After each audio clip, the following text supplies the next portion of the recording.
I've had a challenging relationship with some of the music that I've listened to over the last few years.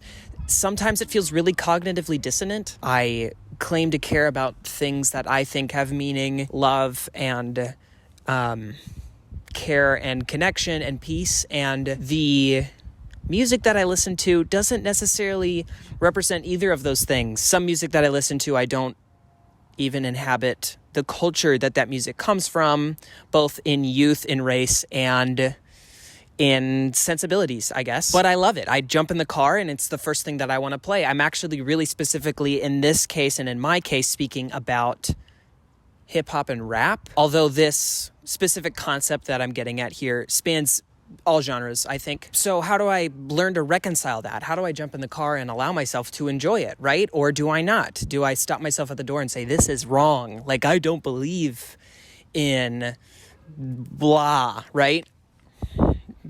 I hope you get that. I think one major aspect is understanding where the creative work stems from.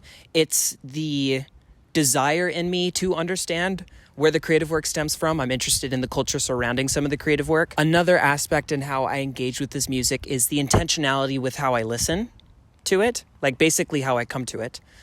Gross. And in the case of some subsections of hip hop or music in general, any genre, you name it, this experience is more emotional than cognitive. The concept of conscious music is the idea that the music engages with the listener in a meaning-making way, in a really lyrically rich way, in a very intentional way. The artist is attempting to craft a message or a theme and present it to the listener, sometimes morally, sometimes thematically. A lot of times it can be criticism or awareness, social awareness, socio-political awareness in hip-hop, especially, or I think some of the most emotional aspects of music that I listen to involve really good storytelling. Is that Ruby? I would say both conscious and unconscious music are able to access emotionality, and when it comes to music in general, of course they do. Unconscious music is lyricism that serves the music, ultimately curating a vibe. So these people are space creators. They are vibe curators, maybe. The intention comes from the soul purely, maybe, and the vibe in itself, it's just the space that they inhabit. I don't know if I could use the same words more and more. A distinction that I like to make that I think is really important is that the intention of cognitive versus uncognitive is both the artist and the listener's responsibility. Maybe not responsibility, but directive. I derived most of this idea from a very short section of a YouTube short that I saw about a Drake-Kendrick beef that apparently happened. Tensions mounted as they questioned each other's talents, with Drake criticizing conscious rap and Kendrick targeting Drake's alleged use of ghostwriters. You can see Drake's thoughts about the thing in an interview. You can see his intentions are much more different than Kendrick's. He's giving people like moments, you know, like that verse was a moment to talk about. Are you listening to it now at this point in time? Okay. And then, but it was real cool for like, you know, a couple weeks. But like, if I asked you, for example, like, how does that verse start? Oh, do you remember?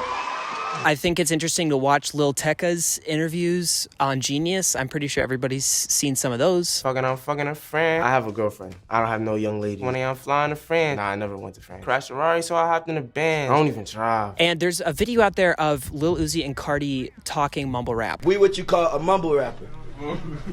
Just yeah. So you say yeah after everything and make it wrong. It don't matter what it is. Electronic. Like for real, you can say anything.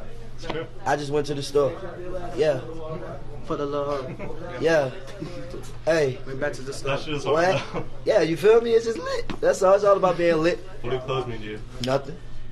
Material things. On the listener side of things, you're able to approach what anybody says about anything as gospel, if you want. The artist's work becomes the listener's as soon as it's out there, as soon as it's mine as soon as I hear it, and I interpret it, and I fashion it through my experience. I think it's a sign of wisdom to be intentional about the attempt to understand both the artist's intentions and their work as an effort. I think good music critics do that. The opinions of music critics are then based out of that attempt to understand, and their understanding of music and culture and genre as much as their opinion, right? It's kind of a conjunction between the wisdom of understanding and their own personal preference and opinion kind of coalescing into a good critique. Unconscious music can be interacted in many ways by listeners.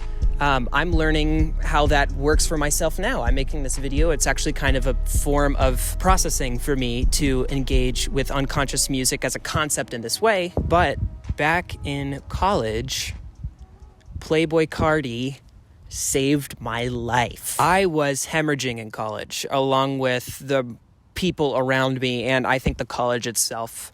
I was not doing well. I was incredibly stressed out, not only about college, but about my place in the world, and specifically the college that I went to wasn't very suited for me. I think that's the least I could say. Despite the cognitive dissonance in me that I was wrestling with at this time, even back then, I was compelled to listen to my Carti type playlist because that was the only moment or true time of solace that I would have in my day-to-day. There's a lot of stuff, both conscious and unconscious, that kept me afloat. But I have a really special place in my heart for this Playboi Carti playlist that I made over the course of 3 years. It inspired me creatively in the realm of music production. I got better at that a little bit. I've made a handful of rips of video game music mixed with rap music. They're fun. I really love doing those. And I hadn't done those for a year, but I released one recently. That playlist and other bodies of work allowed me to stay in touch with my feelings in a world where I was losing my mind. When you've got a direct line to your soul in some capacity, especially when you're dying, despite the conflict in myself, I was yearning for that connection. And it was there. Playboi Carti saved my life, proverbially, and other media of that sort. The unconscious connection to myself was liberating. And I don't know. I don't know if I have anything more to say other than go listen.